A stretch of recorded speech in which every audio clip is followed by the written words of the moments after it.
काटना है।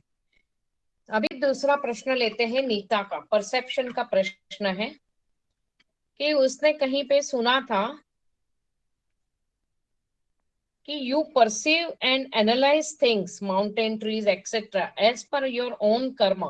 Read somewhere. So everyone perceive differently. Then what is right and how it works? Yes.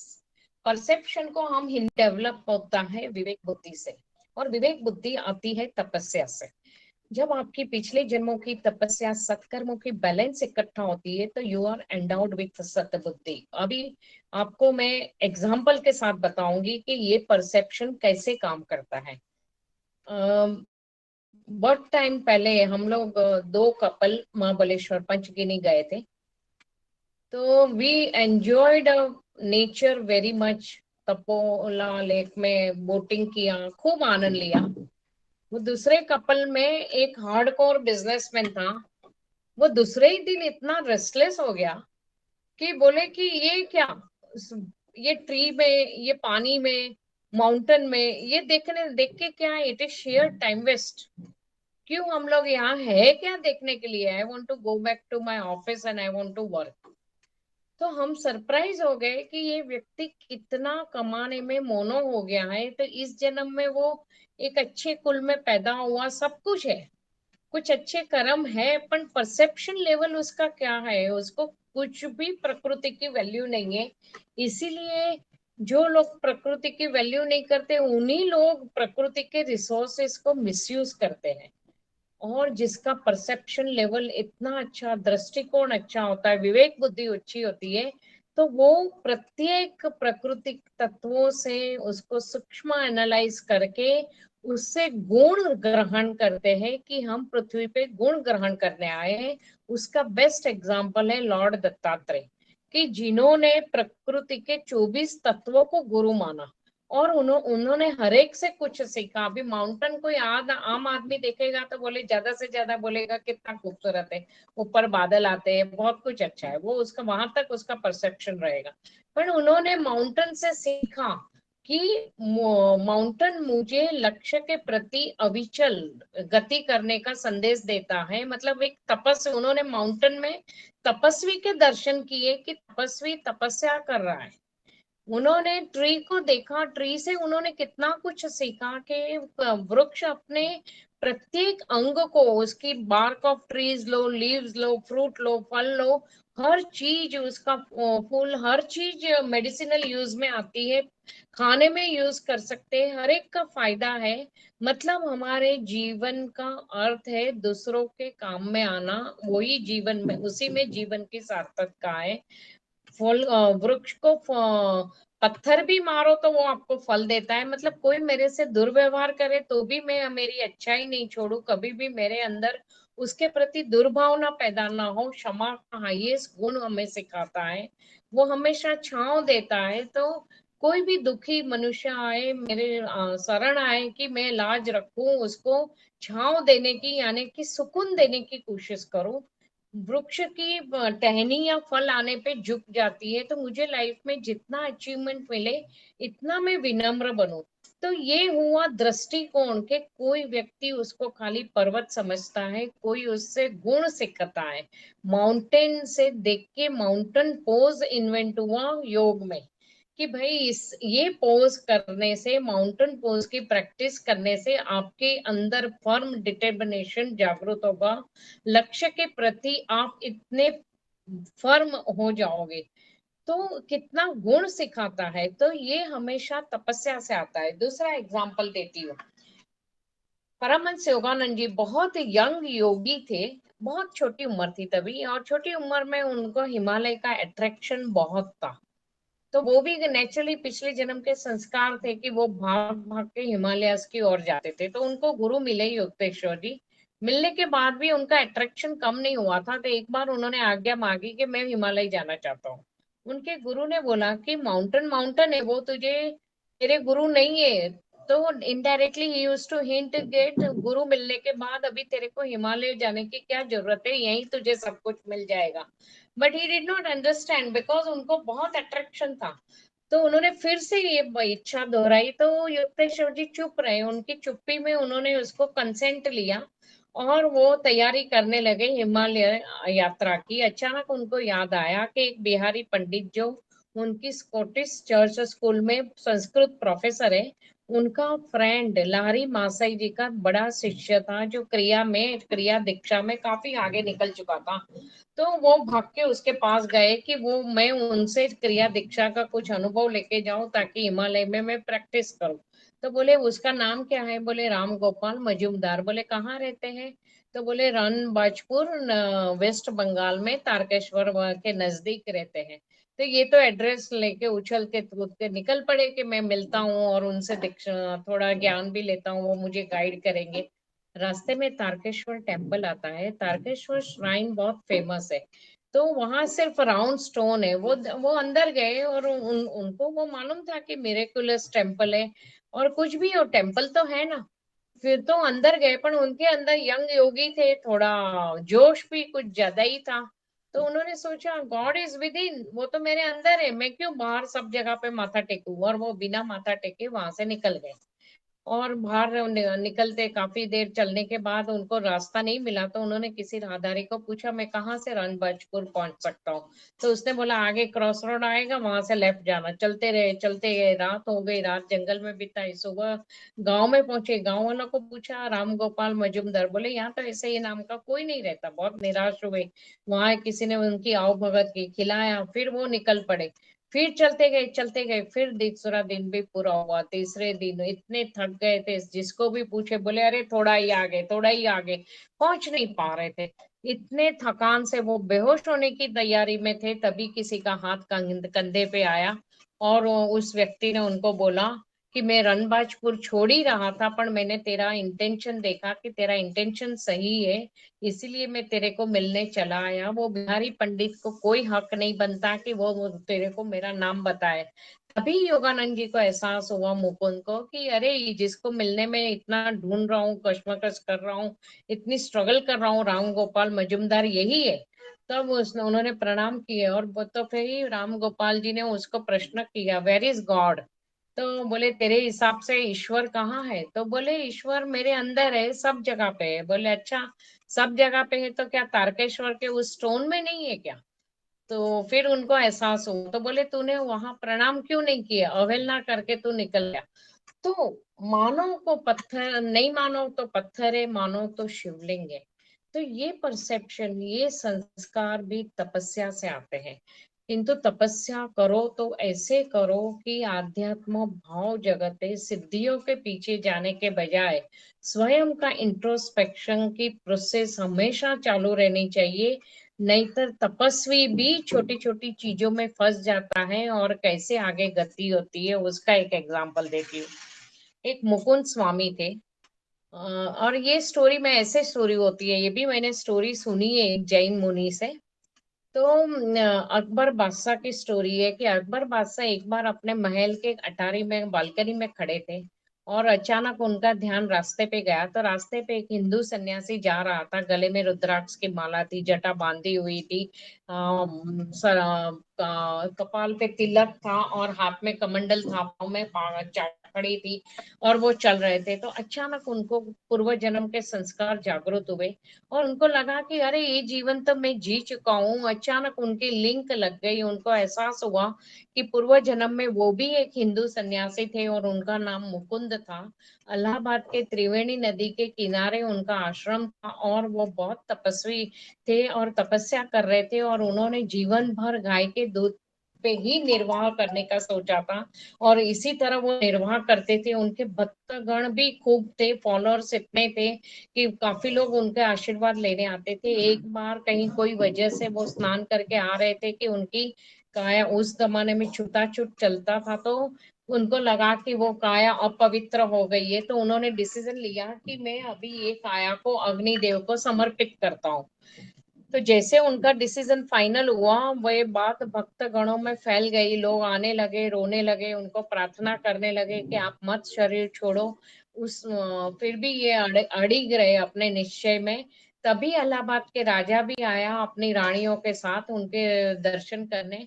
तो राजा का वैभव देख के ये इतने विचलित हो उठे, और उनके मन में वो इच्छा जागृत हुई कि अगर मुझे भी ऐसा राज वैभव भोगना है, तो उन्होंने उसी टाइम संकल्प लिया कि मैंने इस जन्म में जो जप तप तपस्या की है, उसके फल स्वरूप मुझे इस इतना राज वैभव मिलना चाहिए। और उन्होंने एक ताम्र पत्र मंगवाया, उस पे ये संकल्प लिखा, अपने शिष्य को बोला कि उसको सिद्ध वड़ के नीचे गाड़ दे, और फिर वो अग्नि में समर्पित हो गए।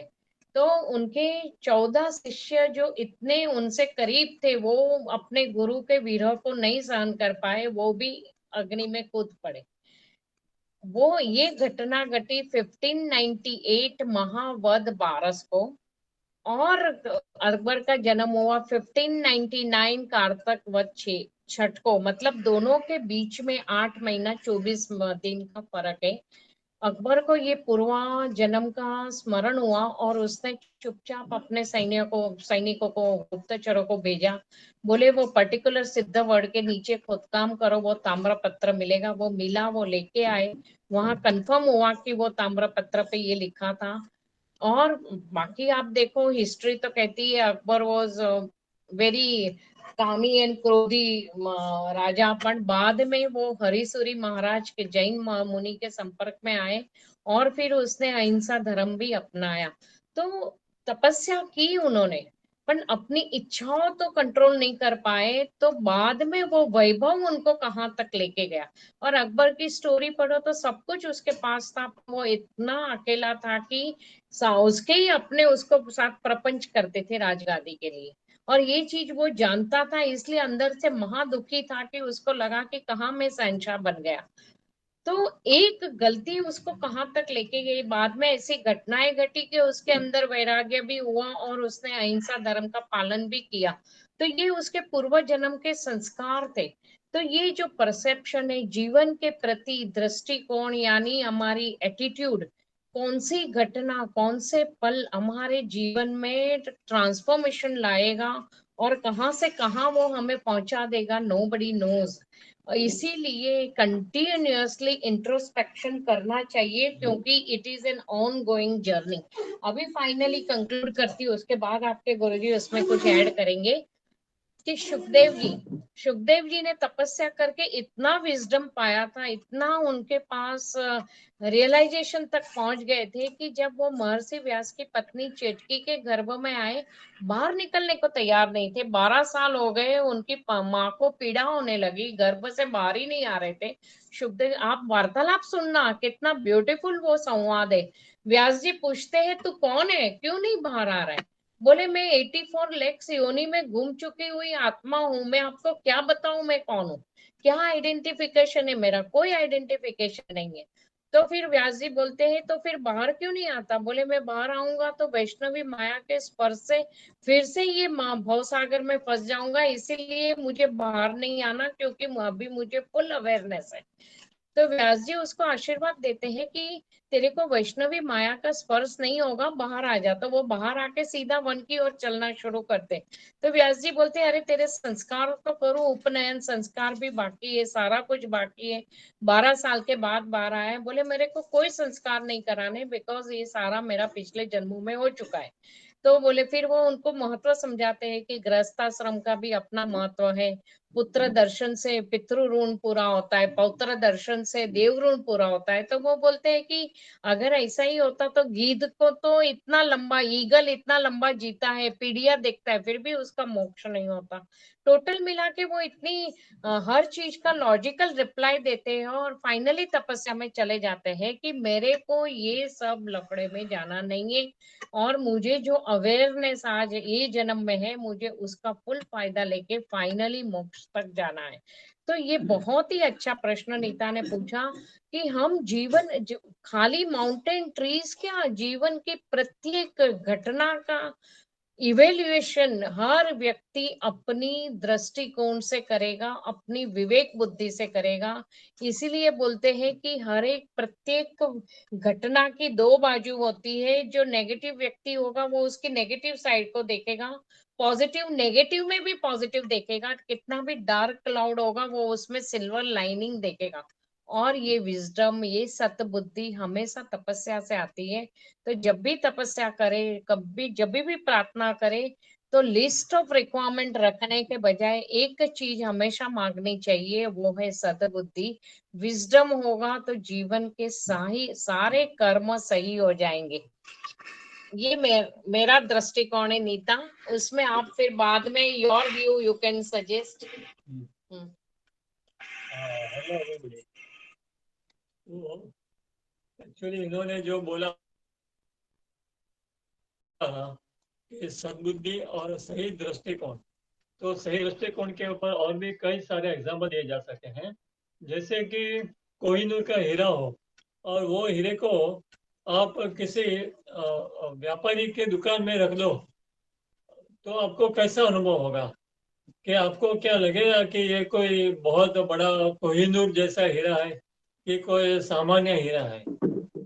और उसी हीरे को आप किसी फर्नेस में या भट्ठी में बराबर जला दो और कार्बन में परिवर्तित कर दो, क्योंकि हीरा आखिर में तो कार्बन का ही स्वरूप है ना। तो उसको आप कार्बन बना के फिर कोयले के माफिक उसको दुकान में रख दो और कोयले की राख के माफिक उसका दाम बोलो, तो आपको और सामने वाले को क्या लगेगा कि इसका क्या मोल है? तो ये दृष्टिकोण का फर्क है कि हम हीरो को क्या समझना चाहते हैं। तो जब भी कोई, जैसे कि एक गुरु और चेले का एग्जाम्पल है, और और ये सत्य घटना है कि एक बहुत बड़े गुरु थे और वो त्रिकाल ज्ञानी भी थे। तो वो एक बार अपने शिष्यों के वृंद को लेकर भिक्षा मांगने गए। तो उनको भिक्षा में हर रोज अलग अलग चीजें मिलती थी। तो उस दिन किसी जौहरी ने, जो कि ज्वेलर था, तो उसने कुछ सोने के दागिने दान में दे दिए। तो उस शिष्य ने स्वीकार कर लिया। तो उस शिष्य को लगा कि ये तो बहुत बड़ा दान मिला है, अमूल्य दान मिला है, तो इसको मैं संभाल के रखूं। यदि संभाल के रखूंगा तो हो सकता है जीवन में कभी काम में आ जाएगा, और हो सकता है इससे हमारा पूरा जीवन निर्वाह भी चल जाए। तो भिक्षा मांगने की जरूरत क्या है फिर रोज रोज? तो इसलिए वो फिर उस सोने के दागिने को बहुत संभाल संभाल के रखता था, और रात को सोते समय भी अपने सिरहाने रखता था तकिए के माफी, ताकि उसकी चोरी ना हो जाए।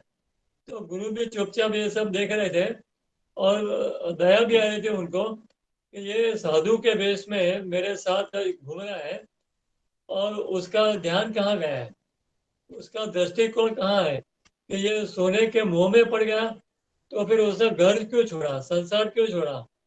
तो मतलब कि अभी भी इसके मन में संसार है, और उसको अभी भी लगता है कि मैं कैसे जीऊंगा। अरे यार, गुरु के साथ जी रहे हो तो गुरु जब खुद जी रहा है तो वो तुमको भी जिला देगा, तो इतना डरने की क्या जरूरत थी? तो फिर उन्होंने भी एक क्रिया की कि वो लोग एक गांव से दूसरे गांव जा रहे थे। तो जंगल में घूमते घूमते फिर उनको लगा कि चलो एक जगह, उस जमाने में वॉशरूम तो था नहीं, तो उन्होंने फिर एक जगह पे रॉक के ऊपर गए, पर्वत के ऊपर, पत्थर के ऊपर। फिर उन्होंने थोड़ा लघु शंका कर दी। आप समझते हो लघु शंका यानी यूरिनेशन? तो वो उन्होंने किया, उसके बाद फिर वापस आ गए। फिर ऐसे प्रेरणा दी शिष्य को कि उसको लगा कि चलो मैं भी लघु शंका करके आता हूँ। तो वो लघु शंका करने उसी जगह गया जहाँ गुरु गए थे। तो वहां पर जाके उसने देखा तो वो रॉक के बदले में और सोने का पत्थर था। तो उसको आश्चर्य हुआ कि अरे अभी थोड़ी देर पहले तो यहाँ रॉक था, तो यहाँ पर सोने का पत्थर कहाँ से आ गया?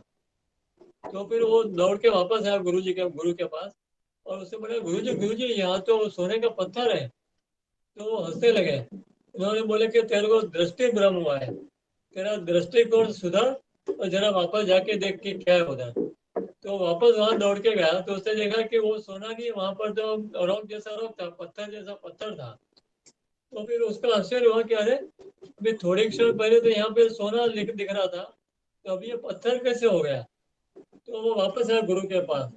तो वो गुरु ने समझ गए थे, उन्होंने बोला कि तेरा ये दृष्टि भ्रम है कि तू सोने को क्या समझ रहा है। अरे आप ऐसे गुरु के अंडर में हो कि जो पंच महाभूत में से कुछ भी क्रिएट कर सकते हैं, तो आप खुद क्रिएटर बन सकते हो। जब आप क्रिएटर ही बन सकते हो तो आपको इन सब चीजों का मोह नहीं होना चाहिए।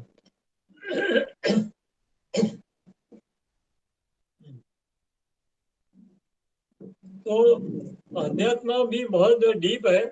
अध्यात्म इतना बड़ा महासागर, इसके बारे में थोड़ा एक और छोटा सा एग्जांपल दूं कि जो भी व्यक्ति अध्यात्म में डीप जाता है, तो अध्यात्म के महासागर में डुबकी लगाता है, तो उसके मोती भी मिलता है और उसको सब कुछ मिल सकता है। महासागर में क्या नहीं मिलता है? रत्नों की खान है महासागर तो। लेकिन जो सिर्फ सुनने के लिए, मतलब कि ज्ञान प्राप्त करने तक होते हैं, जो लोग ये समझना चाहते हैं कि अरे मुझे ये आध्यात्मिक ज्ञान हो गया, मैं स्पिरिचुअल, मैं बहुत ही ज्ञानी बन गया या ज्ञानी बन गए, तो ऐसे कोई होता नहीं है। क्योंकि ऐसे लोग जब तक पूरी डुबकी नहीं लगाएंगे उनको रत्न नहीं मिलते। वो लोग कैसा कैसे होते मालूम है? जैसे कि कुछ लोग महासागर के किनारे बैठ के और शाम के छिप और छोटे मोटे जो कलात्मक पत्थर होते हैं वो चुन लेते हैं। वो चुनने के बाद शोकेस में रखते हैं और सबको दिखाते हैं। बहुत अच्छी कलात्मक चीज है, बहुत अच्छी चीज है। तो ये फर्क हो जाए, सही आध्यात्मिक व्यक्ति को रत्नों की खान मिलेगी, और जो खाली ऊपर ऊपर से आध्यात्मिक बनते हैं उसके हाथ में शाम को अच्छी बात है। और रत्नों की खान का मतलब क्या होता है? ऐसे व्यक्तियों को कई सिद्धियां भी प्राप्त होती है, और इतनी सिद्धियां प्राप्त होने के बाद भी एक ऐसा दृष्टिकोण रखना पड़ता है कि ये सिद्धियां तो तुच्छ है। यदि ऐसा दृष्टिकोण नहीं रखा आपने, ऐसा परसेप्शन नहीं रखा, तो हो सकता है आप डाइवर्ट हो जाओ, आप फॉरवर्ड भी हो सकते हो। और ऐसे कुछ एग्जाम्पल आपको आज की दुनिया में भी मिलेंगे कि जो लोग अध्यात्म के मार्ग पे चले हैं और बहुत फेमस भी हो गए हैं और बहुत लाखों शिष्य भी होंगे उनके, लेकिन फिर उनके बोलने में और व्यवहार में क्या फर्क है ये भी आपको दिखेगा। यदि फर्क नहीं है तो वो सच्ची व्यक्ति है, सच्चा स्पिरिचुअल ऐसा समझना। और यदि फर्क दिखता है तो समझना है कि यह व्यक्ति आगे नहीं जा पाएगी, वो थोड़े यहीं पे अटक गई है। और ऐसे तीन तीन चक्र तक सिर्फ आगे बढ़ने से भी कई सिद्धियां प्राप्त हुई है लोगों को, लेकिन फिर भी वो लोग तीन चक्र तक ही सीमित रहे हैं।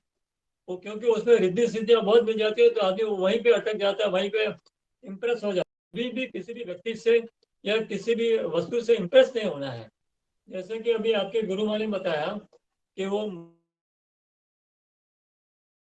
मुकुंद स्वामी थे, वो इम्प्रेस हो गए और राजा का शाही ठाट बाट देख के। तो वो इम्प्रेस होने का चक्र बहुत ही खतरनाक होता है।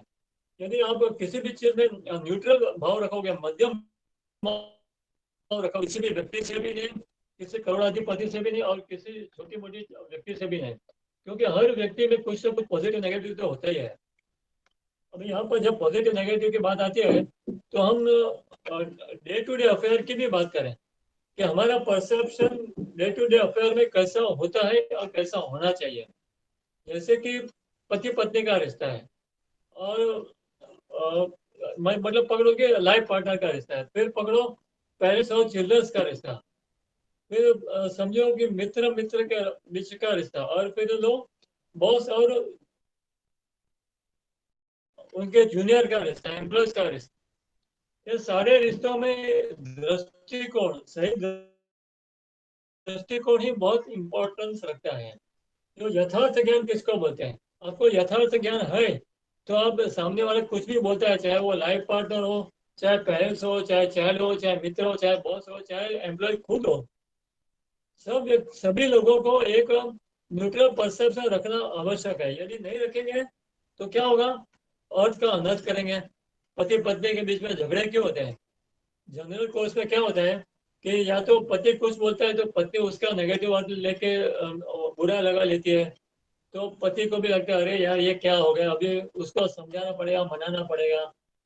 और कभी कभी उसका उल्टा भी होता है कि पत्नी सही अर्थ में बोलती है तो पति को लगता है अरे ये इसे इस अर्थ में बोला, तो अब उसका ईगो हर्ट होता है, या फिर वो उसकी इमोशंस हर्ट होते हैं, तो वो भी झगड़ा टंटे का कारण बन जाता है।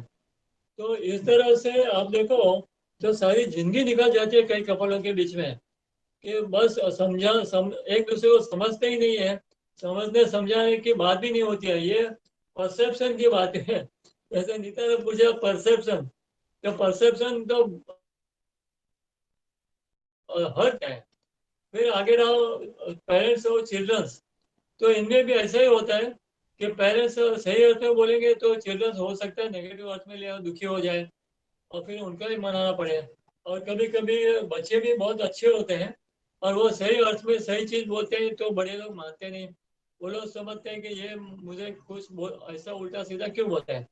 तो यहाँ पे एक पूर्वग्रह जिसको बोलते हैं प्रेजुडाइज, तो ये प्रेजुडाइज का भी परसेप्शन नहीं होना चाहिए।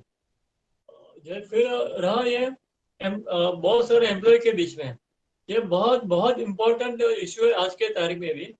ये बहुत सारी कंपनियों के अच्छे अच्छे बॉस हैं और कई लोग कई मतलब अच्छे अच्छे बॉस मतलब कि बड़े बड़े बॉस होते हैं। वो अच्छे होते हैं कि नहीं वो तो एम्प्लॉयज को ही मालूम होता है। तो कई बार बॉस सही अर्थ में कुछ बोलेगा तो भी कभी कभी एम्प्लॉयज को लगेगा अरे बॉस ने किस अर्थ में बोला। और कभी कभी एम्प्लॉय सही होता है तो भी बॉस को अपना ही एक दृष्टिकोण फिक्स करके रखते हैं बॉस। तो उसकी वजह से बॉस को भी बहुत बुरा लगता है, वो सेंसिटिव हो जाते हैं और सेंटिमेंटल हो जाते हैं। कभी कभी एम्प्लॉयज को बहुत डांट भी देते हैं, गालियां भी दे सकते हैं और इससे रिलेशनशिप खराब होता है।